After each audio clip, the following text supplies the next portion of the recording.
மேலும் அள்ளி கொடுப்பதற்கு தயாராக உச்சமடைந்து விசேஷமாக உங்களை பார்ப்பதற்கு தயாராக இருக்கிறது.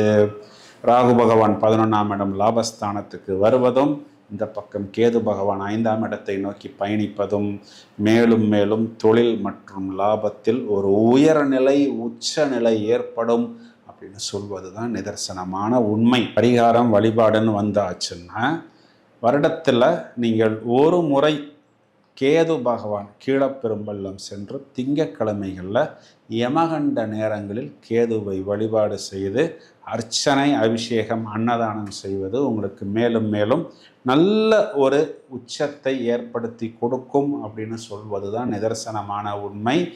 இந்த பதிவை வழக்கம் போல் உங்களது நண்பர்களுக்கும் உறவினர்களுக்கும் ஷேர் செய்யுங்கள். தொடர்ந்து இணைப்பில் இருங்கள். மேலும் பல அரிய தகவல்கள் தயாராகி கொண்டிருக்கிறது. Thank you friends.